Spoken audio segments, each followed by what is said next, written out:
Welcome to the Deeper Thinking podcast. To dive deeper into the topics discussed in this episode, visit the episode description and click on the link at the end titled Episode Webpage. There you'll find a curated list of resources and research to explore. Let's begin. Beneath the destruction lies a deeper terror, the collapse of meaning itself. Heidegger's thrownness exposes the horror of existence. We are not chosen, just there, surviving by chance. Bostrom's AI alignment dilemma warns of intelligence without limits, optimized for power, detached from empathy. Camus' Absurdism dismantles the myth of human triumph, revealing survival as blind luck, not destiny. Nietzsche's active forgetting explains how societies rewrite catastrophe into resilience to make the past livable. The silence wasn't relief. It was the kind of silence that settles over ruins, that lingers where something once stood and will never stand again. The world had restarted, but the pieces didn't fit. The air smelled wrong, burnt metal, stagnant water, the acrid stench of things that should have been buried. The sky had no answers. Neither did the streets. The tripods stood frozen where they fell, rusting carcasses taller than any cathedral, blackened by fire, half consumed by ivy that had already begun reclaiming what had once been theirs. People walked past them in wary reverence, never too close, never looking too long, as if to acknowledge them too directly might bring them back to life. The war, if it could be called that, had ended, but there was no triumph in it. Bacteria had done what bullets, bombs, and entire armies could not. Humanity had not conquered. It had simply endured long enough for something else to intervene. He moved through the wreckage with the same dull, automatic steps as the others, watching the city try to remember itself. The roads were clearing, the bodies were gone, the shops would reopen. People had already begun to speak in the old ways, forcing words into the spaces where terror had been, moulding the past into something livable. They called it resilience, strength, proof of something unshakable in the human spirit. But he had seen what they had seen, and he knew. The Martians had not lost. They had not been defeated in battle, not outwitted, not overcome. They had been invincible up until the moment they were not. Their deaths had been random, unearned, a flaw in their biology rather than a failure of their intelligence. Their ships still stood, their weapons still gleamed, their technology remained beyond human comprehension. The bacteria had spared no one, leaving behind only their machines, silent and waiting. If not for a microscopic accident, the world would have belonged to them now. There was no victory in that. But victory was not what people wanted. They wanted the story to make sense. Already, they were reshaping it, turning blind chance into something purposeful. The preachers called it divine intervention. The scientists called it evolutionary fate. The survivors called it justice. Lies, all of them. It wasn't divine. It wasn't fate. It wasn't justice. It was an accident. He listened to them talk, watched them clear away the wreckage, move forward, rebuild. The human mind had never been built for truth. It was built for survival. Truth would paralyze. Truth would send them all into the streets, screaming, clawing at their faces, unable to bear the weight of it. So they told stories instead. They pretended things made sense, that the Martians had come for a reason and had died for one, that humanity had survived because of something greater than luck. But he knew the truth. And the truth was this. It could all happen again. The air was heavy with something unspoken, something that stretched between the ruins and the people who tried to pretend they weren't staring at them. The tripods loomed, lifeless but still watching, their towering metal frames half sunk into the broken earth. They had fallen, but they had not been erased. Their presence remained, like a wound that refused to close. He passed a group of men, prying open what was left of a collapsed warehouse. Their hands were fast, their voices loud, the kind of performance people put on when they wanted to pretend things were normal. They had to make the past fit into something manageable, something small enough to hold in their hands. The Martians had come, and now they were gone. The world had suffered, and now it would heal. That was the shape of the story they were crafting. Simple. Neat. A narrative that could be wrapped around their fear, suffocating it before it could spread. But it didn't fit. None of it fit. The Martians weren't invaders in the way history had known invaders. They had not wanted land, power, or dominion. They hadn't even seen humans as enemies, hadn't seen them at all. The slaughter had been casual, effortless, the way a man steps on an anthill without ever realizing what he's done. They had moved with the confidence of something that had never known defeat, never considered it a possibility. And why would they? Nothing humans had thrown at them had mattered. No strategy had slowed them. No force had made them pause. What had undone them in the end was not war, not resistance, but a failure of foresight. A biological error, a miscalculation buried somewhere in the tangled mass of their evolution. They had conquered before, moved from world to world, never once imagining that something microscopic, something they could not see, might be their undoing. It had happened all at once, their bodies failing faster than their minds could comprehend, their great machines falling silent mid-stride. And that was the part that refused to settle inside him, because it meant they could come again. It meant there was nothing inherently weak about them, nothing defective. It meant that if they learned, if they adapted, they would return, and this time there would be nothing left to stop them. This was the thought he could not shake, the understanding he saw flicker in the eyes of others before they turned away, desperate to drown it in the busy work of rebuilding. The city was reforming itself, but it was not the same city. The buildings could be replaced, the streets could be cleared, the monuments could be repaired. But beneath it all, something had been carved out of the human psyche, something hollow and permanent. The knowledge that survival was not a right. That history did not move in one direction, that the stars, once symbols of wonder, had become a warning.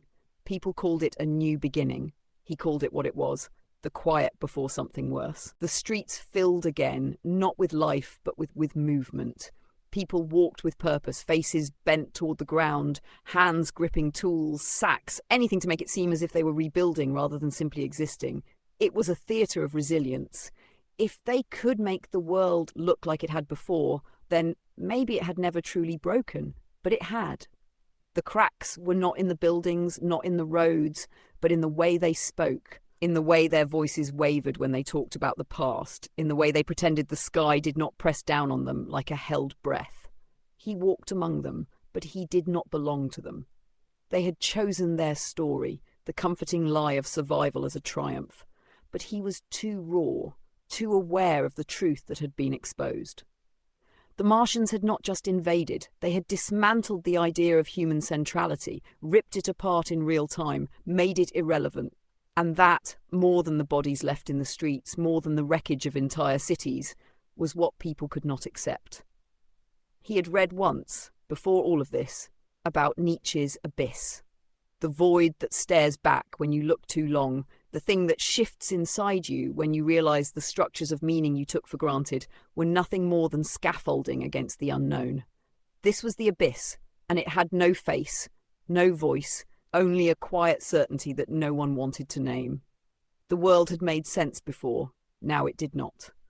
The illusion had shattered, and yet people rushed to glue the pieces back together, trying to forget they had ever seen the gaps between them. He passed a gathering near one of the fallen tripods. A preacher stood on the wreckage of a carriage, voice high and certain, spinning the invasion into scripture. "The Lord tests us," he said, lifting his arms, "but he does not abandon us." The people around him nodded, some murmuring their agreement, others clinging to the words like wreckage in deep water. He understood the impulse. They needed an answer, a framework. The Martians had to mean something. If they did not, then nothing did. But what if that was the real horror? What if they had no meaning? What if they had come for no reason beyond necessity, moved by the same blind evolutionary logic that had driven humans to expand, to conquer, to dominate? What if there was no cosmic test, no moral lesson, no deeper plan? What if survival was not proof of divine favour or human strength, but simple, meaningless chance? Camus would have called it the absurd, the confrontation between human desire for meaning and an indifferent universe that refuses to provide it. People were staring down that contradiction now, and most of them were losing. They would choose faith, choose destiny, choose some version of the past that made the future livable. They would build temples to luck and call them churches. They would carve fate into history and call it wisdom. But he knew better. There had been no plan, no arc, no grand narrative of endurance and justice, just the quiet, arbitrary violence of the universe unfolding as it always had. And when people forgot, when the weight of remembering became too much, they would look to the sky and dream of reaching it again.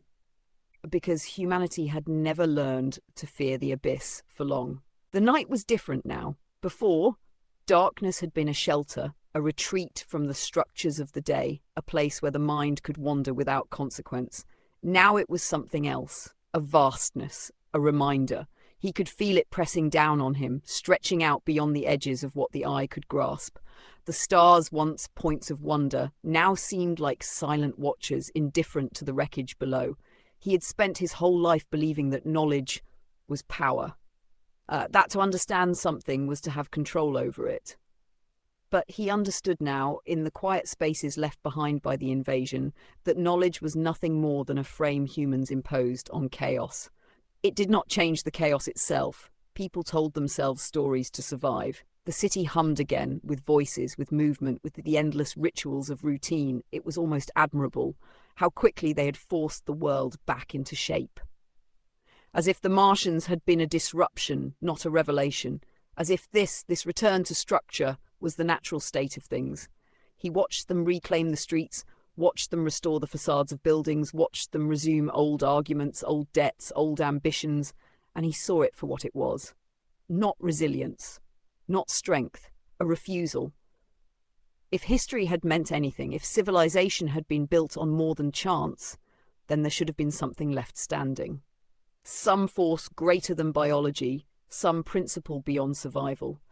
But there had not been. The Martians had proven that nothing was earned, that no city, no empire, no idea was immune to sudden collapse. And now, even with the tripods rusting in the even with their deaths written into the soil, the truth remained. The next time, the next force, the next break in the pattern would come. And the same illusion that had been shattered would be built again, waiting for its turn to fall. Hegel had spoken of history as progress, a march toward greater understanding, greater refinement. He wondered if the philosopher had ever considered the possibility that history was not a forward motion, but a spiral, that humanity did not ascend, but instead repeated itself in cycles of arrogance and collapse. The Martians had been new, but the lesson had not been. The illusion of permanence had been broken before, by wars, by plagues, by the slow decay of once mighty civilizations. And each time those who remained had done the same thing. They had rewritten their past so they could believe in their future. That was what he saw now, in the faces of those who rebuilt. Not hope, but a kind of selective blindness. The past was being reshaped in real time, turned into something livable. Already there were those who spoke of the invasion as if it had been a test, a moment of weakness overcome.